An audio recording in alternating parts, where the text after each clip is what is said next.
Manga-Waido. My name is Yukari. I moved into this city 6 months ago. I'm in my 3rd year of high school. I was able to make friends at school right away, and I'm enjoying my studies and my club activities every day. I joined the astronomy club. I'd always wanted to join this club. My old school didn't have an astronomy club, so I thought this was already a good enough reason to switch schools. But not everything was quite so rosy. Miki Sato. This girl had the worst personality of all time. Miki had not the slightest interest in stars. But when she heard that a good-looking guy belonged to the astronomy club, she joined the club. John! During our club activities, she made sure to sit right next to John and flirted the entire time. If it were only just that, it wouldn't be so damaging, but Miki had a tendency to behave like a queen, especially towards girls who were of the same age or younger than her. Of course, this was only when her senior classmates were not around. Just the other day. Oh wow, Yukari, your umbrella is so cute! Could you lend it to me? What? No, I can't. It's raining right now. Yeah, I know, but I forgot my umbrella at home. Your umbrella is cute and it's just the right one for me. Just the right one for you? I need my umbrella now, and I got this umbrella from my favorite shop. They sold it in only for a limited period, and it's my favorite one. I see. But look, this umbrella suits me better, don't you think? Miki! Wait! Give it back! What? I can't hear you. I'm going now. Bye! That was how my favorite umbrella got taken away from me. I was able to borrow an umbrella from school so I didn't get wet, but... Although Miki had said she wanted to borrow it, when I asked her about it, she refused to give it back to me. Yukari, you told me that you're giving it to me. You're asking me to give you back what you gave to me? Isn't that sort of embarrassing? She said something like that and acted as if nothing happened. There are so many more stories like this. For example, Yukari, where did you buy that strap? What? My brother gave it to me as a souvenir from his business trip. Wow, that's so nice. I want it too. Can I have it? What? No way. It's really important to me. I don't know where he bought it. Yukari, you're so stingy. I will pay you, okay? Here. Miki grabbed the strap away from me. Although I tried to stop her, she gave me a $10 bill, but that's not what I want. It was a treasure for me because it was for my brother who I don't get to see very often. Because he's away on business trips often. But Miki didn't listen to what I had to say. Just then, John entered the room, and Miki was showing off the strap to him. Oh, John! Look at this! Yukari gave this to me! Really? That's cute! John! Actually, when I was about to say something to John, Miki glared at me. I couldn't say anything anymore, except to force a smile on my face and tell him, next time, I will buy you a souvenir too. Such things happen almost on a daily basis.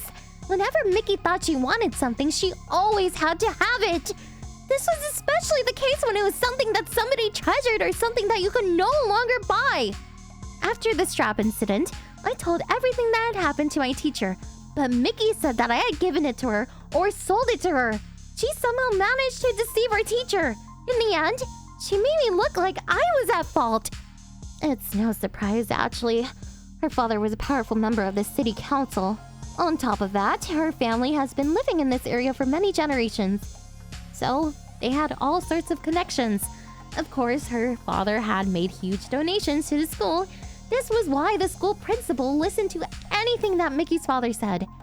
This was the reason why we could do nothing to stop Miki from doing what she did to us. One day, a member of her astronomy club, Mariko, had been absent from school for a week. I was a little worried about her, so I gave her a call. I don't want to go to school anymore. What? What happened? In order to hear her story, I went over to Mariko's house. Mariko's story was as follows. A week ago after school, Mariko went back to the astronomy club to retrieve something she'd forgotten. She found that John was in the room and that these two were the only ones in the room. Mariko, anything wrong? What? Why do you ask? Sometimes look like you're feeling down. Actually, Mariko thought that this might be a good moment to tell John about what Miki had been doing to all of us. But just at that moment, the door opened with great speed. John! Let's go home together! Oh, Mariko? What were you talking about with John? It seems like you guys are having fun. I want to join you guys too. I just came to get my things. I'm leaving now. Mariko left, as if to escape from that room. A few days after that, Miki invited Mariko to a matchmaking party. Mariko didn't feel very up to it, but since Miki was so insistent, she gave in. In a private room at a store that was only for its members, there was a man that was supposedly an acquaintance of Miki's. Okay, have a good time! What? Wait, how about the others? There's no one else. What do you mean? Isn't this supposed to be a matchmaking party? It's a matchmaking party just for you two. He's good looking, isn't he? You're lucky. With those words, Miki left. Mariko had no idea what was going on, but she decided she should go after Miki. Just at that moment, the guy grabbed Mariko's arm. You're Mariko, right? I heard from Miki. You can leave everything to me. What? You're looking for someone to spend your first night with, right? Don't worry, I will be gentle. What are you saying? Wait! Stop! Stop! Mariko somehow managed to escape as they tried to hug her by force. Mariko came back home and shut herself up in her room. Up until now, I cannot forgive her! I was completely mortified. I was angry with Miki for doing such a horrible thing to my dear friend while looking completely unaffected by it. I was angry with myself for having let Miki go on doing whatever she wanted to do up until now. I told my dad about what had happened. I see. I'm glad you told me about this. My dad was angry but remained calm. Probably he was thinking how he wished to have learned of this much earlier. I also think I should have told him earlier, but somehow I felt miserable and embarrassed talking about Miki. I also didn't want to trouble my dad. This Miki we're talking about. Is it Miki Sato? Her father is a member of the city council, is he not? Yes, that's right. It seems like the teachers can't do anything to her because of that. All right, about your friend. Let me handle this. As for Miki Sato, I can't say very much now, but I think everything will turn out fine. What? My dad didn't seem to be able to say anything more, but looking at his face, it seemed like everything will really turn out to be okay. Then on the following school day, a long weekend, it was time for a club to get together. As people started coming into the club room, Miki came in as well. What? John isn't here? How boring! Hey Miki, can you massage my shoulders? Also, do my homework for me, okay? When Miki saw that John wasn't there, she sat leaning on the chair like a queen. We can't allow you to keep on acting like this!